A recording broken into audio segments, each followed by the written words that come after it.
Hello and welcome back to Shednanigans, and as promised in the last video, we're going to be opening up this 3D printer today.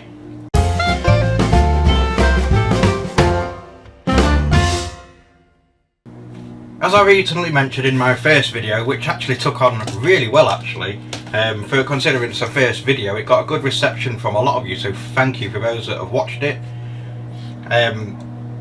We've got this Ender 3 printer to build. It's a 3D printer that was gifted to me over the Christmas period. You can actually get these from the website that this came from, was actually 3D Jake. So what I'll do is in the description I'll put a link to this actual printer. Now when it comes to 3D printing, for a long time the thing that's put a lot of people off is not just how to actually do it, because that's something that you can learn, like we're going to learn as we go along, but it's mainly the price. Now you can pick up a printer like this for about £150 now, which is, it's still a lot of money, but for what you're getting and the fact that you can produce your own products and produce your own items and the infinite amount of uses that you can get from them and the upgrades that you can do to them, £150 is a real steal, and you can get a lot of other printers very similarly priced. You'll have to bear with me because the next door neighbour's doing the grass, so that's what that buzzing noise is in the background. So if you're after a video where it's going to be fast paced and everything's done in like 7 or 8 minutes, this probably isn't the video for you. But if you're after a video where you can just sit and chill and watch me try and build it, because let's face it, I'm probably going to make a couple of mistakes, then grab yourself a drink, grab yourself something to eat and just enjoy it. Right, so let's start by getting into the box. Now I've had this sat here for just under 3 months now, and it's been absolute torture. I've been wanting to play with one of these for a long time, and I got it obviously as a gift, and it's been sat there waiting for this to all be finished. So I thought this is a perfect first video that we can make. We're actually doing something. So anyway, I'm going to stop blabbering on about it and actually get into it. It's packaged nice and well because you've got all these little foam inserts, that means that everything stays perfectly still while you're in there. You do have a manual, which we will probably end up going back to. Well, we will do when we come to building it, but as far as the actual stuff inside itself goes, it's actually really nicely presented. Now some 3D printers will actually come already assembled, and all you have to do is just put a couple of screws in and then you're good to go.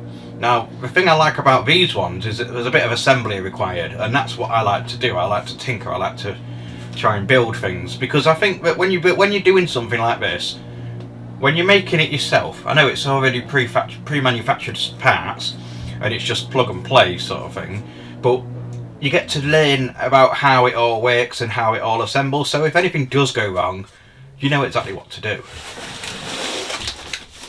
So looking inside, where are we going to start?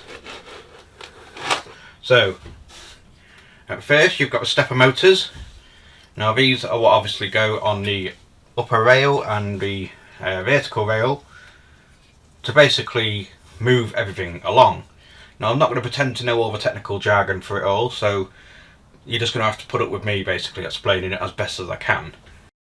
In this bag here, oh, this is a control panel. Now this is basically what sits at the front of a printer, and as you can see it's got a PCB in here which has basic controls of how to do everything on the printer.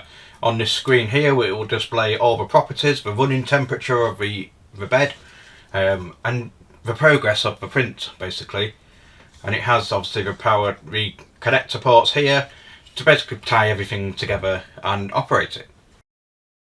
Right, so these are some of the cross panels. Now these, you'll see these a lot in 3D printing because a lot of them use them because they're so easy to work with.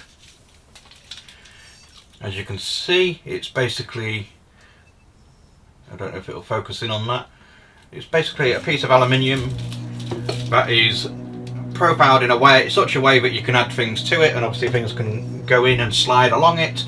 You can get these in assorted lengths and sizes as well, so that you can make this bigger if you want to, or you can make your own one. Oh, we're going on to the actual main bed now. I don't want to break anything because this is pretty scary.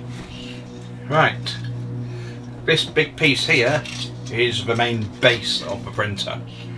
Now, as you can see, there's all sorts of tubing and wires that need plugging in and connecting up. This is your actual 3D. This is the 3D printing head. That's what basically extrudes your filament to basically make your print. Now, as you can see, this printer comes with a magnetic bed. Obviously you can get different ones, you can get heated beds, you can get, which I probably will end up upgrading to. You've got the clips here that can basically hold it into position as well. This is generally quite sturdy. This will move as the product is printing. Power supply here. Now, much like a computer power supply, it comes in brick form and it works very similar with a kettle lead, but obviously it's a bit of a different format.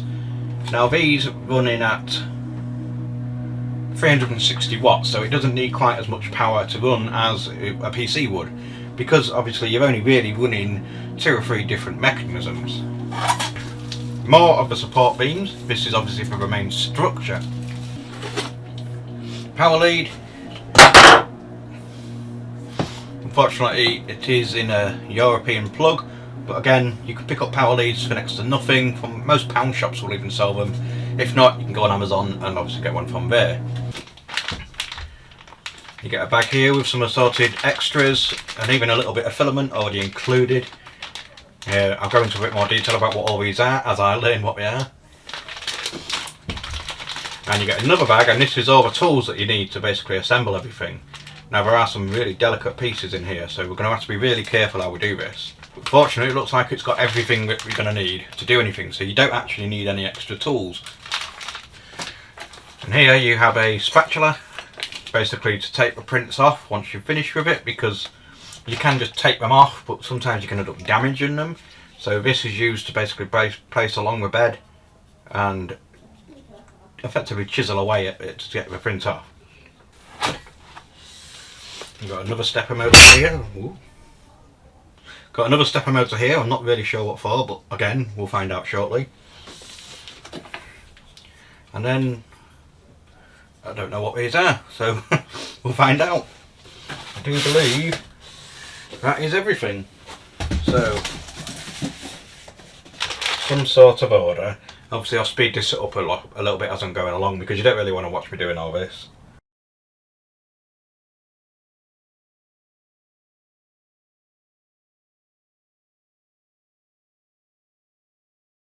Right, I've basically taken it as much as I can out. Now, the good thing about this is that the user manual of how to put everything together is nice and bright, nice and brightly coloured and very well labelled. Definitely going to need this because it's not something that you can just wing and put together. So, to begin with, we're going to need number 16 and 15, which are these ones. These are slightly thicker than the ones that we opened to begin with, and these are going to be your side supports. So one of them is 16 and one of them is 15. We need to establish which one is which. This one is 15 and this one is 16. The difference being that this number 15 has an extra mounting hole right along the middle of it. Yeah, that's the ones. So we need these ones. So we need to work out which tool we're going to need for this. I have a feeling it's going to be the larger one. That's right, so that's that for that.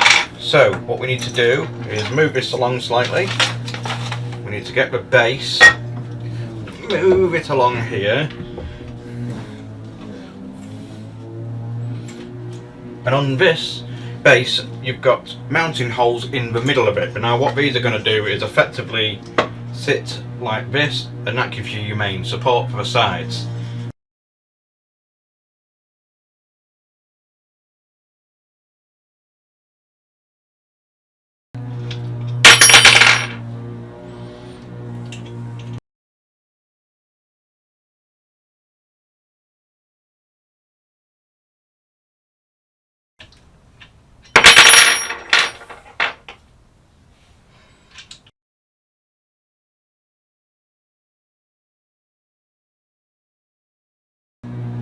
What you need to do is make sure that when you're screwing these in, that you're not doing it too tight so that it starts to pull up the material, or cross thread it basically, but you need to make it sure it's tight enough so that the bottom is completely flush.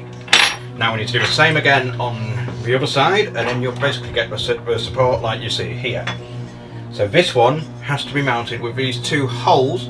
I'm really sorry if you can't see very well. I need to work out better positioning of the camera.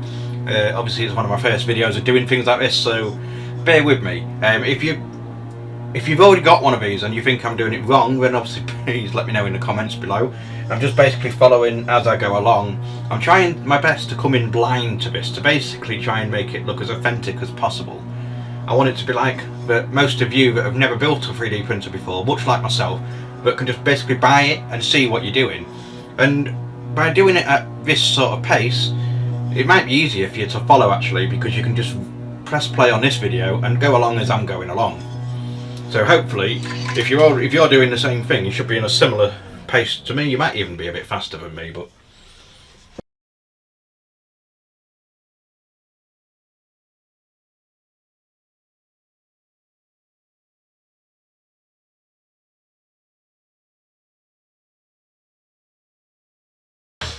right, so that bit's done and it's starting to look like a 3D printer now.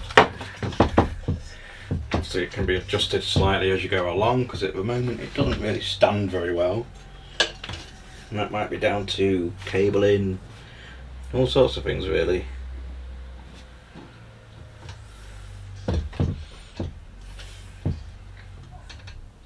Right, for this step you need the power supply, and you also need the main board. So to begin with, we're going to get the power supply put into position, which just sits nicely. Does that power into this then? Effectively so.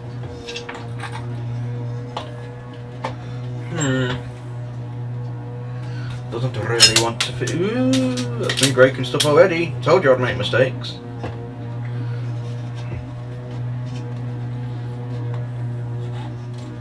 So this apparently just sits there and then goes in. Oh, I get it. So we need these longer screws. These are the M420s. They go through here, through these holes on the side here, and basically mount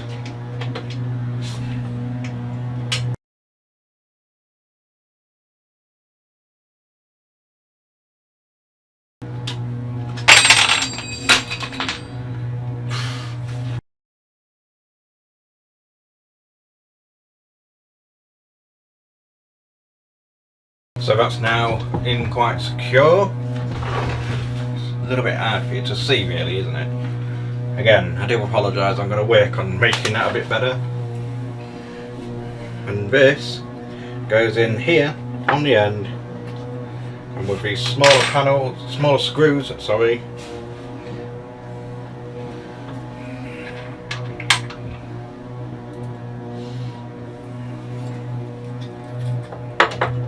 right into the threaded ends of these aluminium rods.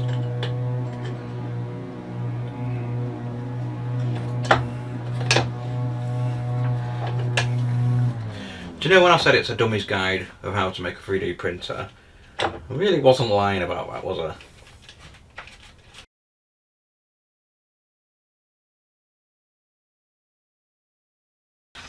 And that's that. So now it is actually starting to look a bit more of a part.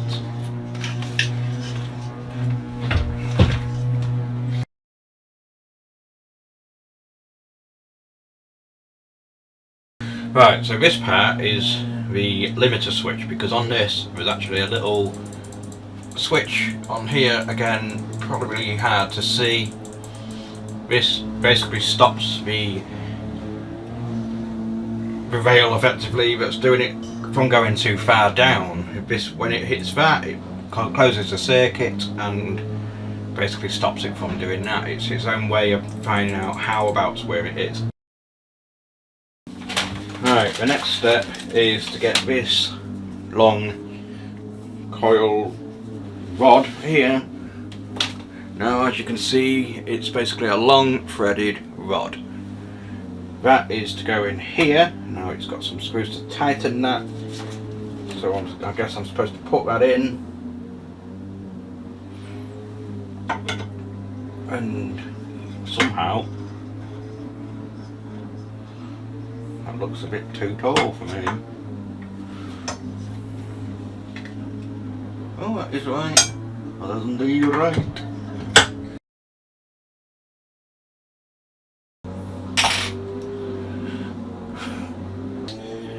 This one. Now the reason you have to use this one is because if you can see here, it's got some recessed parts for holding the filament, the feeder.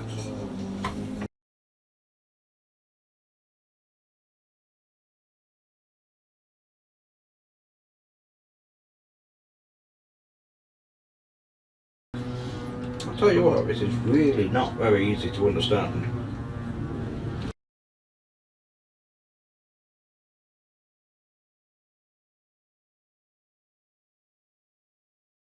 Right, I've been pretty quiet about this one because I've been trying to work out how to work it. Now on this image here, it basically says that you need to get these motors here and they attach to this rail here. Now that sounds nice and simple, but what it displays on this is you assume that it's fed into somewhere, and then there's two screws that basically secure it all together. Now once you get it, it's actually quite easy, but when you're first trying to find it, it's actually proven to be quite difficult. What you have to do is, on this here, I'll try and show you if it'll let me focus on here. Now this is basically what feeds the filament and everything through here. So these two dots here, these two holes, is where you want it to go. Now on this you can see there's two holes and then a slightly larger recessed hole on the other side. That effectively has to sit over these like that, so that it sits nice and secure on there, and that's it. But on the image it looks, once you've got it like that, it does look sort of make sense, but it's quite difficult to understand. So that's my first criticism about this. What you should really do when you're doing this is probably follow a more professional guide rather than an idiot like me. But if you just want a bit more of a real thing, you know where you are.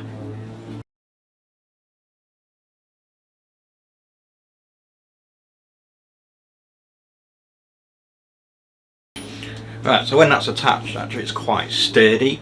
Now I do like the fact that we put the extra holes in the top to basically allow the Allen key to go through. And that's that step done. Now that one was quite a bit more difficult than I was expecting it to be, but it's done. Let's move on to the next step.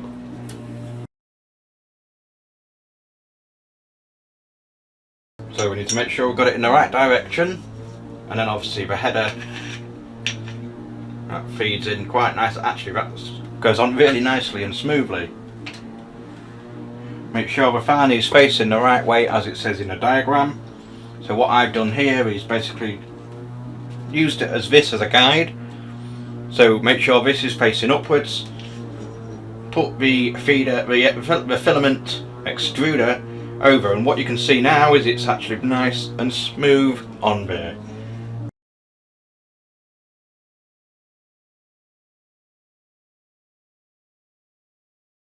Right, make sure you don't miss these. Now these are quite fiddly, obviously. Let's see if it'll focus. These are part of the extruder. This is where the filament feeds in. This needs to be screwed to the top of this bit part here. So that's now in.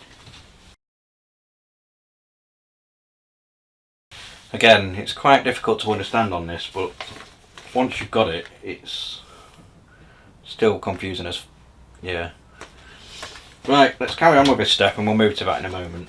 So now we need this plate here. This one goes on this side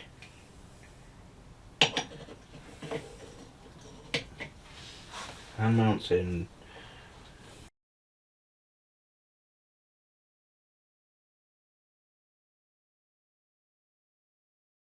It does have some very interesting little clips to this to basically hold it on. As you can see here, you might struggle to see it because of a focus on the camera. Is it going to focus? Here we go. Right, these basically are little nuts that go onto the bolts, and when they tighten they fit perfectly into the grooves on this. So that's quite impressive.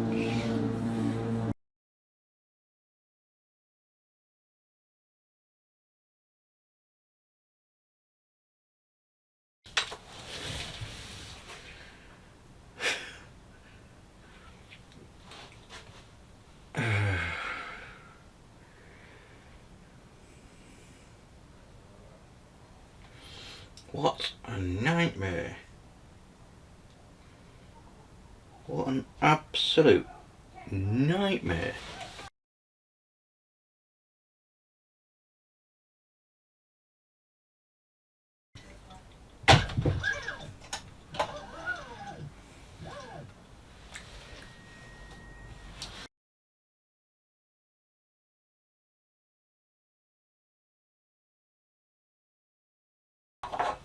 Right, the next step is putting this into position. Now I've worked out what it is actually. It's a spool for holder.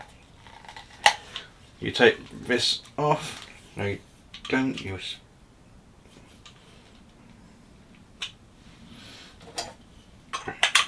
That goes on there.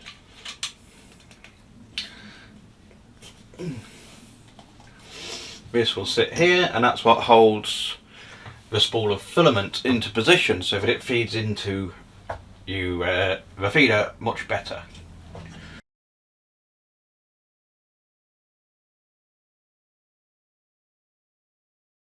Right, this is a good chance to basically show you what I was talking about earlier. Now what we need to do on the end of this one, you see the two holes here, you got your bolt here, and then on the end you've got these T-nuts. And that's the things that basically hold it to the rail.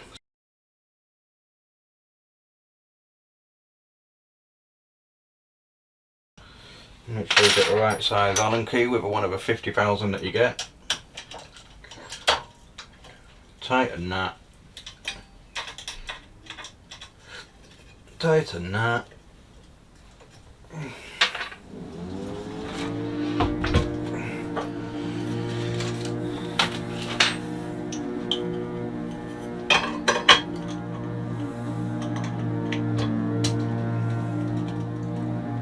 And that's now ready for your spool.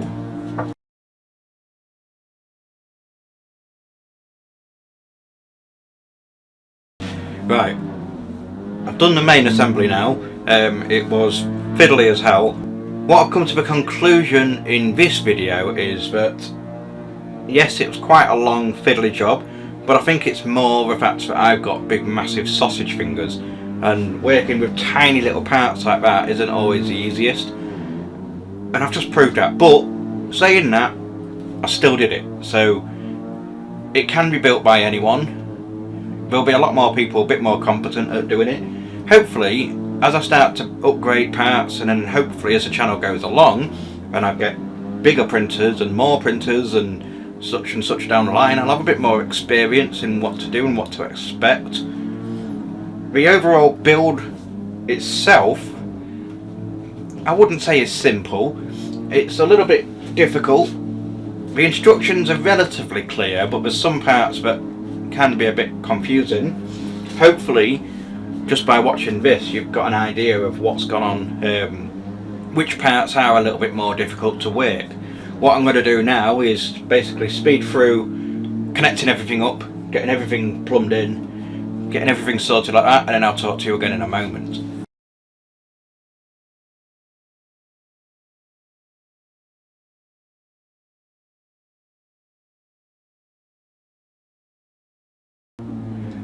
Right, I'm finally done. That was a bit more interesting than I thought it was going to be to do.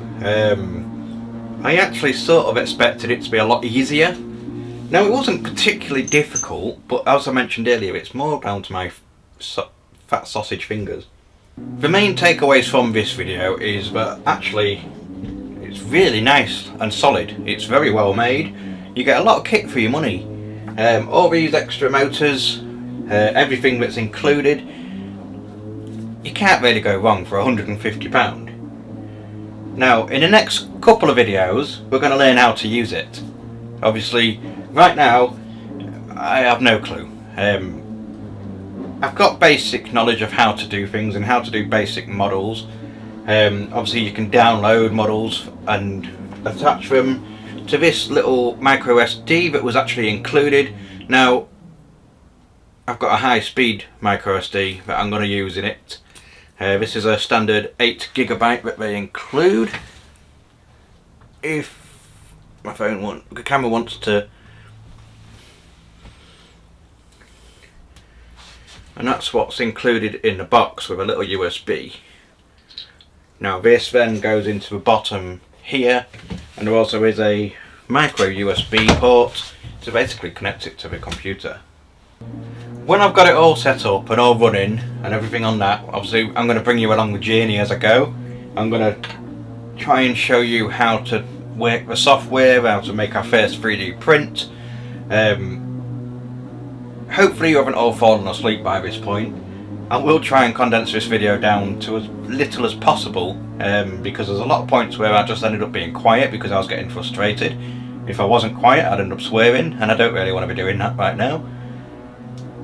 And that's basically the end of 3. Now I do have some white filament that I'm going to be using for it to start with. Obviously you can get different colours. This is just a basic cheap one. Cost me about £15 on Amazon. I've also got, now some of you will see videos on YouTube or Facebook of people using 3D printers, and they have the shots where you see everything being printed and nothing of this moving. Now that's done using certain software which I'll go into in another video.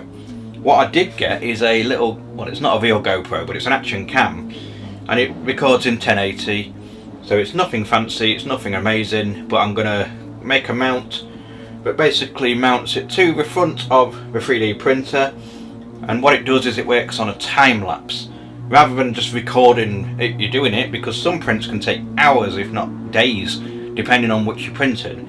What it does is it takes a time lapse, so every time it gets through a certain layer of the 3D print it will take a photo, and that's what you get that effect of it look like it's rising up out of nothing. So again I'm going to do a video on that. Now if you've got any constructive criticism other than it was rubbish, let me know in the comments down below.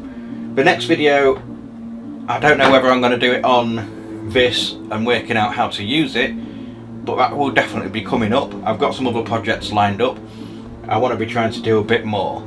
So hopefully this video you enjoyed. If you like it, leave a like. Don't forget to hit subscribe, and then remember, as I mentioned in a first intro video, if you've got anything you want to talk about, anything you want to discuss, or anything you just want to get off your chest, leave it down in the comments below. And that's it from me. Sausage fingers, bye.